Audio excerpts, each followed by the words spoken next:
is Kick Radio.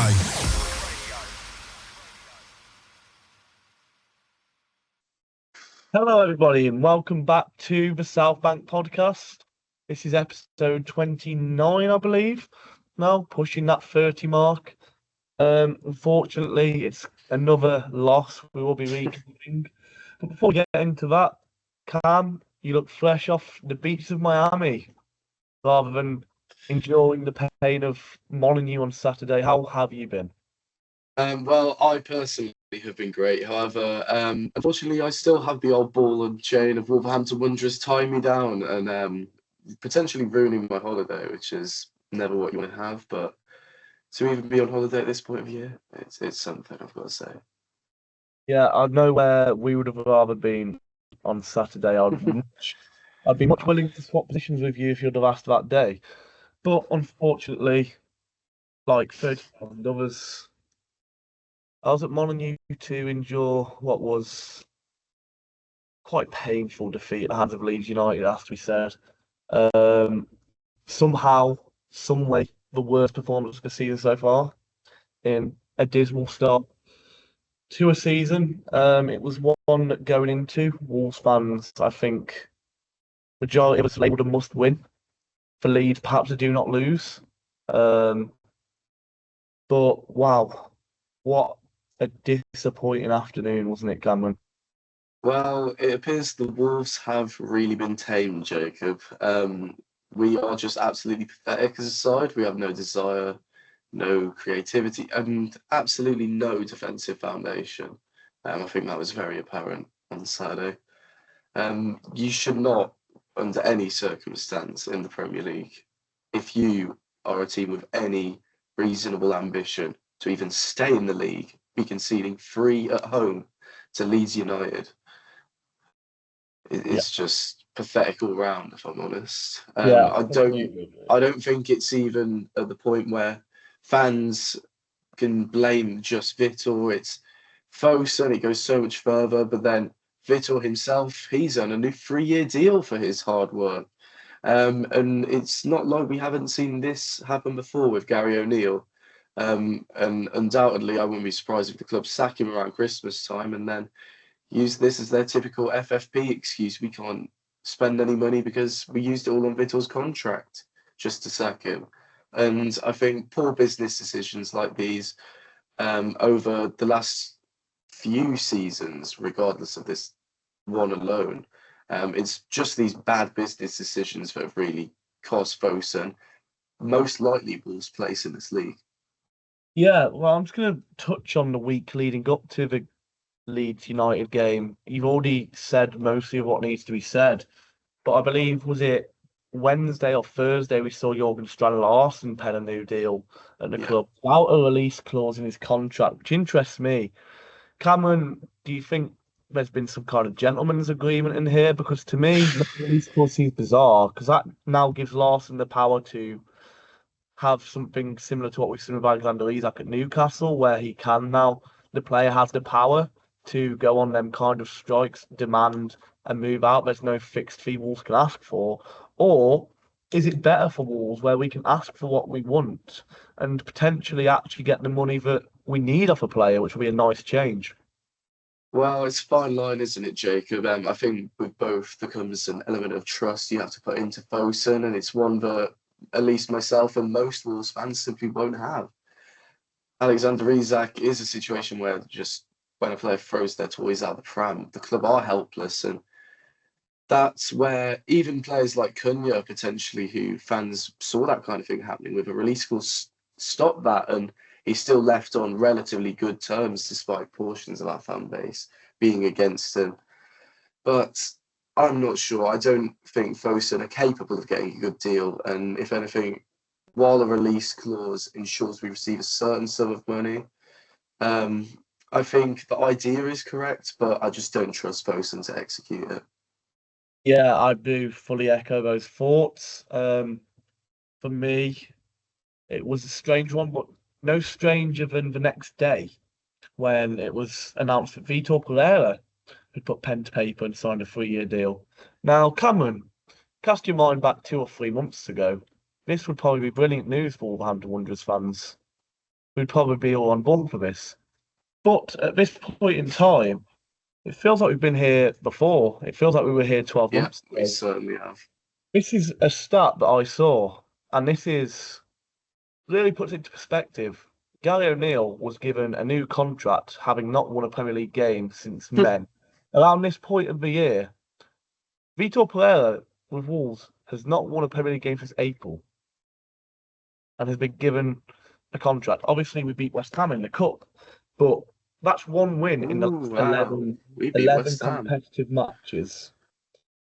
What other club in this league offers a manager a 3-year contract under these circumstances? Because the issue for me, Cameron, is now if we lose to Tottenham and we lose to Brighton, which are hard games, we most likely will, and we head into the next international break with 0 points, the club have now put themselves in a position where they can't sack Vitor because he's just signed a new contract. His payout will be too much for Fosun to think about. And that was the same issue we had last year with Gary O'Neill. He should have gone weeks before. I'm not calling for Vitor's head just yet, but I think he has let himself down at points this season. Honestly, I think this is the most dubious reign of his tenure. So, Cam, what do you think the thought process was behind giving Vitor his contract? You see, that's the problem, Jacob. From even an economical standpoint, I simply cannot understand it. It is completely backwards to reward bad performances, and that sort of indication to the team but that gets you success. No, that's not it for me.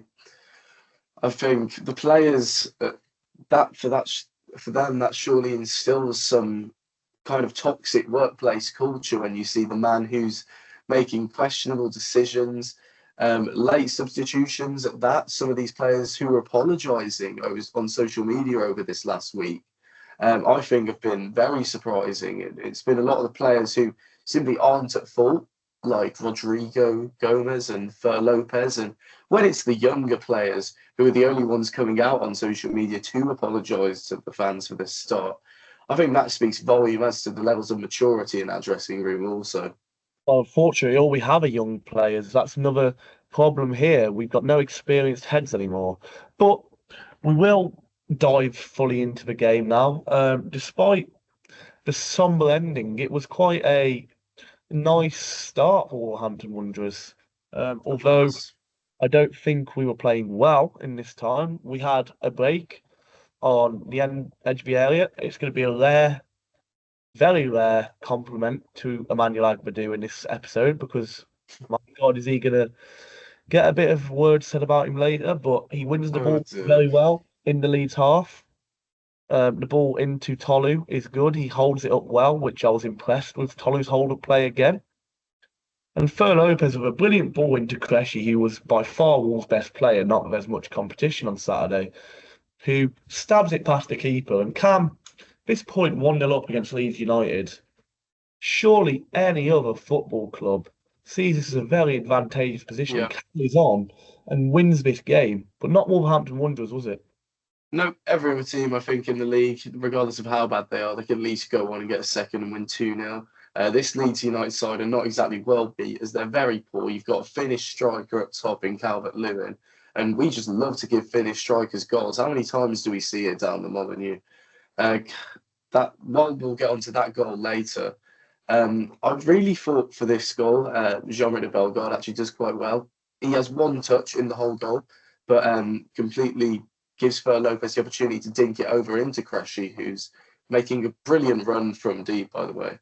But I just wanted to highlight Bellegarde as well. But at this point, watching it, I was really thinking, wow, Wolves might have just been training this week for a football game. But they, again, let me down in the end. But Qureshi is a player I have been very impressed with since he started making it into the first 11. And I was really pleased to see him score because I think he's one of the only players who actually deserves a goal at the minute. Yeah. I mean, what was frustrating for me, Cameron, was immediately after the goal, before Leeds even equalised, you could see the drop-off in momentum by Wolves. It was almost like a have what we hold approach, which against Leeds at home I don't think is necessary. All due respect to Leeds, obviously they beat us; they were a better team on the, but I don't think was needed. We saw a good chance for Brendan Allinson, I believe, when Fer Lopez got caught in possession, which I do think happened a fair bit to Fer on Saturday. I don't knock him for it. He was trying to make things happen, but I think maybe held onto the ball a bit too long, maybe showed a few signs of immaturity in his game there, but he was the least of our issues.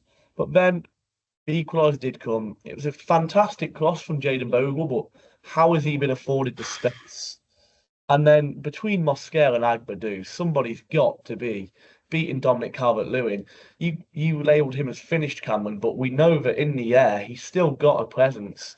You've still got to beat him. He might not be able to do much with his feet, but he gets in between the two defenders, and suddenly it's 1-1. And Cam, what are your thoughts on this goal? Well, it is just typical Wolves at the moment. Two centre halves on your big striker in the box, yet he has a free header. How does that happen? Jose Sá also, I think, can do better here. Just terrible positioning, I think, sets him up for making it look like a way better goal than it is with such a theatric dive. While I don't usually like to rip into the keeper, I think he's definitely full. But Mosquera and Agbadou, what on earth are you doing here? A brilliant cross, like you said, from Bogle, who understandably, I think actually has the amount of space he does on that wing. You wouldn't expect a fullback, to put in a cross that can be an assist from that kind of range, unless your name's Trent Alexander-Arnold. And it was just very disappointing. Like you say, Calvert-Lewin, experienced striker, he does have a good aerial presence, but this is a striker who last season, Everton fans were saying they'd drive him out themselves before the season was even finished. He has not exactly been a goal scorer for like the past few seasons either. And it's players like these that Wolves always seem to give a helping hand to at times of need. But I think we really need a helping hand at the minute. I'm going to say one thing here, Cameron, in regards to that about Jayden Bogle being afforded the space. Surely Wolverhampton Wanderers don't have the luxury of assuming that players aren't going to punish them the way we're currently playing, whether that be Trent Alexander-Arnold, whether that be Jayden Bogle. Surely we need to start giving the players the same respect as anyone, because anyone's better. I completely agree. Because any of these players can step up and be the man on the day, because we are also just that bad. If you're a player and you're not in great form, well, ask to get subbed on against Wolves, and you, sir, might just get into the starting 11 for the next few weeks, because you'll grab a couple. Yeah, it certainly seems like Wolverhampton Wanderers are the charity of the Premier League at the minute. But things would go from bad to worse for Wolves in a matter of minutes.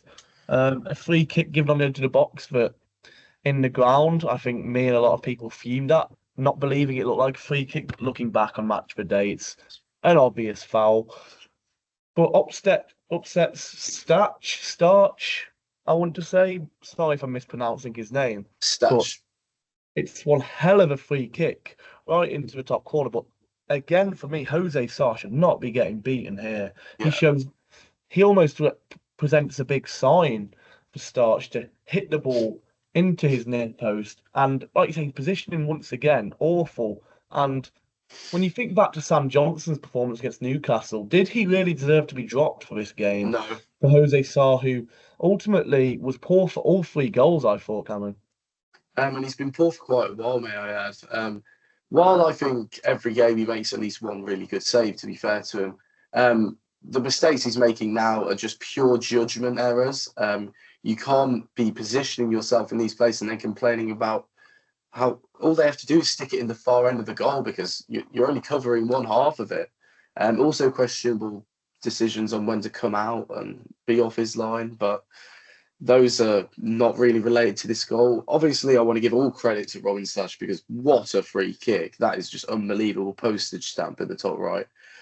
But like you say, the Wolves can only watch on at this point, and they should be able to rely on their keeper. And I think against Newcastle, Sam Johnstone put in a better performance than Jose Sá has all season. And I am one of the man's biggest critics, I have to admit. Agreed. I am too. But Yeah. As soon as he scored, I just knew that I'd be seeing us in one of his Instagram edits. So yeah, pretty funny gimmick he has going on social media, but never nice when you're the one subjected to it.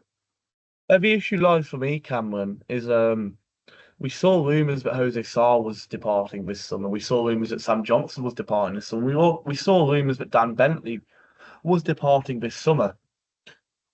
And goalkeeper was clearly an area that Wolves need to improve, alongside many others. Granted, it wasn't Fosun's main priority. But we've come into this new season with three goalkeepers that either A, don't seem to want to be at the club, or B, aren't good enough to be here. Why are all three of them still at the club? Because it seems like whoever we have in goal at the minute is not adequate to fill the role for me. I completely agree. I just don't think they have enough quality. It's as simple as that, really. They don't have the quality to be a good enough shot stopper to keep us in this league. And while that's disappointing to say, given, say, for example, Jose Sarr is somehow our longest serving player, that's another topic I want to get into at some point, because when your longest serving player is only about 5 years, that is just absolutely pathetic and says more about the culture of the club. Just being a short-term fling sort of place for you, contract-wise, and no wonder we have no culture, no identity, no style of play, and no chance left for the players on that pitch. Because all the players we get chance for just get sold, and when you see a new contract for players like Trent Larson, it doesn't even get you excited. It just makes you anticipate their departure. Yes, I fully do agree. But before we get on to the toxicity of Molineux in that second half, we've got another goal to go over. Unfortunately, it is in front of a South Bank in the first half again. I did think this was the best one in terms of the open play goals. Potentially, but what on earth is Emmanuel Agbadou playing at again? You know, he plays it right into the feet of Starch, and instead of getting in position, trying to win it back, throws his arms up in the air. And he looks like a cartoon character as this goal is conceded. Why is he not anticipating that ball to the player who is literally completely unmarked, and a striker who was playing for Napoli last year, even though it was cameo appearances due to injury? I just don't understand what is going through the Ivorian's head right here. He's had an incredibly disappointing start to this season and is an absolute shadow of the player we signed.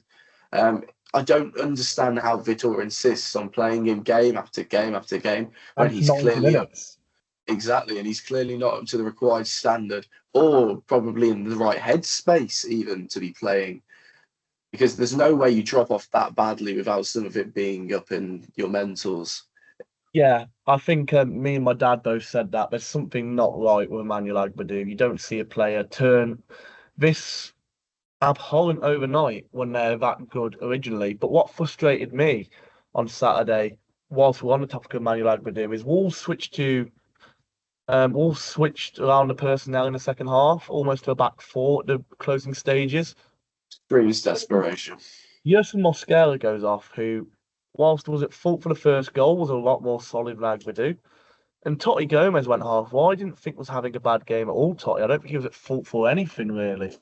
But as for the third goal, the last thing I will say is it shouldn't be, Sarr should not be beaten from there. It should not be creeping into. I think if he starts on his line rather than rushing out to it, he catches it. But I also want to highlight someone who I thought was absolutely awful on Saturday and for this goal as well. Whilst not directly involved, I think Jackson Chatchua, when you watch it back, he is almost at walking pace, getting back to try and defend this. No, if you're as fast as you are, son, you get back and you bust your balls off to try and stop this goal from happening. But he seemed off as well on Saturday for me, not running to any second ball. He seemed intimidated by Leeds United for me, Jackson Chatchua. And I don't think intimidated by Leeds United. Most of them did. I think even my favourite player, João Gomez, lost so many second balls. That's where Leeds beat us, was just to that second ball every time. And fair play to them, they're not the best footballing team, but they've got that fight, that desire that we don't have, and that's where they beat us. But on to the second half anyway, Cameron. Really not much to report on the pitch. We saw Marshall and Etsy come on, and Woohoo! but you do woohoo, but in fairness, did bring some energy. Yeah, he had a couple of good chances. Yeah, and for some good saves out of Carl Darlow, it must be said. But all in all, for a team that was chasing a 2-goal deficit, Wolves did not do anywhere near enough. Strand Larson came on, didn't have a sniff. I understand he's fighting injury, but didn't have a sniff. Tolu burnt out, and the game didn't suit him, where he was having to pick up the ball and try and take on players. That's not his game. I also think it's not his fault that we have two unfit strikers at the club currently. We don't have a third option, which I feel like is a necessity if, regardless of how many strikers you want to play up top. Tolu came in, signed, and he wasn't match fit. Jorgen Strand Larsen coming back from an injury, he's far off being match fit. Why does he insist on playing one of the two? You've got players like Jean Arias not featuring, and who, may I add, has not been played in his correct playing position once since joining. And I've seen fans starting to slate him, but I don't think it's necessarily his fault. He's been made out of position on the wrong side of the pitch the whole time he's been here, and we're wondering why we're not getting a return from him. Use your brain, Vitor. I think a lot of players aren't being optimised. I'm really growing incredibly scrutinous of him. I really want to give him the benefit of the doubt, but I can't keep excusing a manager from the chopping block just because he likes to go for a pint with the lads. Yeah, I fully hear what you're saying. Subs should have came earlier, should have been different people, should have been different people going off. I want to say, in regards to not playing the right positions, playing Rodrigo Gomez as a wing back, I've expressed frustration with. Terrible decision. If you're going to top scorer, if you're going to go to a back four eventually, what is the harm in pushing him further forward into his natural position and having him supply the strikers? Because as a wing back, he gets lost in games. He doesn't have the physicality to, do that defensive work, to keep going backwards and forwards. Where he's good is getting in the box, getting those chances, sniffing around that back post. But Cameron, the second half, the atmosphere suddenly became extremely toxic, and understandably so. There was chance of you've sold the team, now sell the club. There was chance of Jeff Sheet and words I cannot say afterwards. There was chance of anti-Fosun, just everything going on. And that sums it up, doesn't it, Cameron? This team has not been backed. This team has been picked apart over the last 5 years. And we've come out of all the last 6 transfer windows, perhaps more, perhaps since Nuno's left, with a weaker squad each time. And it's gotten to the point where we don't stand a chance. And if we do somehow stay up this season, what's going to happen next season? Because it doesn't seem to be a sign of investment coming anytime soon. And I'll be honest with you, Cameron, I'm extremely worried for the future of this football club. I don't know whether you are as well. No, me too. I could see us going down twice in a row, if I'm honest, the way our current trajectory looks. I completely agree with all the fan frustration, even sections of our fan base fighting each other in the stands, which just says a lot about the mentality, even at a fan level. And it's all coming from the root cause of Fosun International. I just don't see where, like you said, where money comes from. I don't see where points come from. And I don't see any players that are in the correct headspace to help this club, even if we do go down. And that's what worries me. We've been in this place before, haven't we, as Wolves fans? And we could easily see the same happening again, if you ask me. Yeah, I'm happy you brought up about the fans, because whilst I understand our frustrations, I'm as frustrated as the next person. Let's not start fighting each other. If you were there doing this, we are not the enemy. We're together against the hierarchy at this football club who aren't doing their job properly.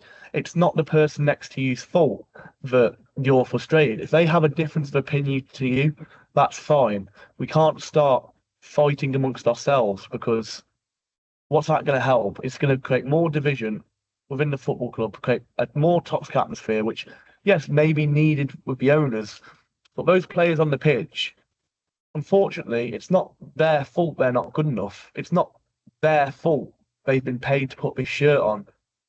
At the end of the day, as frustrated as we are with them, they're the ones who are going to turn it around for us. They're the ones who we need to get behind. Whilst they're not good enough, it's the owner's fault and it's not each other's fault. So if you or anyone you know was involved in that fighting, please do not do it again. Is all I want to say on that matter. You've been told off by Father Jacob. You're not. Don't misbehave. But I can't emphasize how important that message is myself. The last thing we want to do is turn on each other, as that's where things really go west and we absolutely don't stand a chance.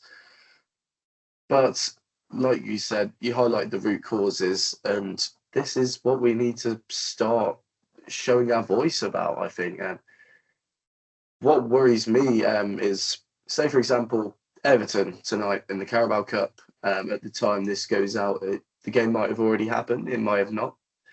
But yeah, almost completely empty the ground. I would honestly be surprised, if we got over 10k tonight. And I couldn't imagine a time during our stay in the Premier League where that's the case for any game. I remember in the first 3 seasons even, because of like the kind of ripple effect our success had on us, people couldn't get to a game because everyone was demanding tickets, and now no one even wants to go and see Wolves. And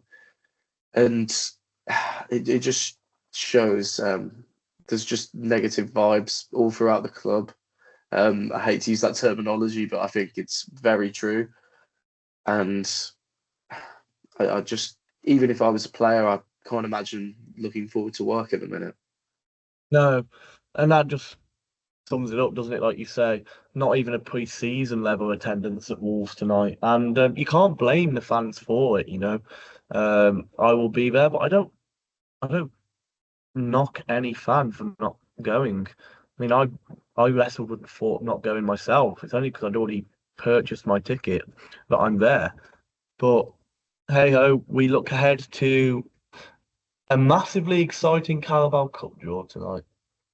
Wolves, Everton who have already beat us this season, by the way. Cam, could you care less about this game? Isn't the blunt answer question at this point? Well, if you stay really silent, Jacob, you can hear one voice in the distance of someone saying they're excited because they think we'll win the cup. That person's just come out of coma from the Nuno era. So I don't think any Wolves fans are actually terrific. No one is terrific around this little club. I don't think you'd hear a pin drop in this ground tonight, probably, except from the boys in blue from Merseyside, whose fans are undoubtedly excited at the minute, given they're a club who have seemingly turned things around and they've done their recruitment right this summer.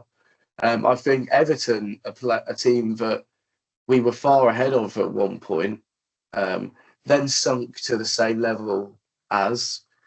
And I think this summer has completely shown one set of ownership that realised the need to pull their finger out somewhere and make a change to the team if they want to change their future, instead of teetering on the brink of relegation every year. And one that hasn't and still thinks they can make a net profit every year and rewards mediocrity.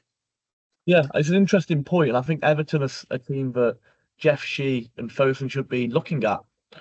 Obviously, like you say, their fans massively frustrated, bigger protests than what we're having currently at Wolves. But they have turned it around, and good for them. They are obviously a big club and whatnot, belong in this football division, as do we, I believe. But we're not showing it in a minute, and we don't deserve to be in it. But look ahead to tonight, if you can call it that. I don't expect to see a strong team by Wolves. I don't think the cup. Do we have a strong team? Wow, yeah. No. Vitor, let's not forget, has said in the press, but he doesn't even know his best team. Oh, we just gave that guy a 3-year contract, by the way. But let's be fair, do we know our best team? Does anyone know? Do we have a best team, like you say? But in a time of need, all we can do to keep ourselves happy is talk hypotheticals. So, Cam, would you take relegation if it meant winning the Carabao Cup? Oh, 100%. I don't even have to think about that. 100%. While I've seen the trajectory it sent teams like Wigan, for example, on, mate, that'd just be unbelievable. Yeah. To see us win a trophy, I'd endure 10 years of pain in Championship and League One and below if it meant we've won a Carabao Cup again in my lifetime. I mean, Jeff Shee would be selfish, albeit turning in his hypothetical grave at the thought, because there is no way on earth that would be financially sustainable when we're in the Championship playing European football. But it would half put a dent in his pocket, which would put a dry smile on Wolves fans' face, I think. But I think if we were to get to the final, it'd be like a Jose Mourinho at Spurs type situation, wouldn't it? They'd probably sack Vitor Blair and put Steve Davis in charge to ensure we didn't win. Oh, God. But, hey-ho, we're probably going out tonight, so this is not a situation that's actually happened. Is the priority. This is simply us trying to keep our sanity and keep a smile on our face whilst doing a Wolverhampton Wanderers podcast. But that's quite hard. This might be a double week where we'll come to you with a Spurs preview as well as an Everton review later in the week. So stay tuned for that. Hopefully a bit more positive. But I have been your host, Jacob Jones. Cam, anything to add at the end? What's your score prediction, Jacob, for tonight? Probably 4-0 Everton. I'm going to say 3-1 Everton. I think we'll score. I think we'll concede 4. Oh, I'm being generous. I'm being optimistic. We might score a goal. Oh, let's hope. But that's been everything for me. I've been your host, Jacob Jones. I've been joined once again by the ever-present Cameron Gorman. Thank you very much. Fighting everything. Still giving everything to the Southbank podcast, as always. We thank him for his service, and we can't wait to see him again, and we can't wait to see you again. So thank you, and goodbye. Goodbye. The voice of a new generation. This is Kick Radio.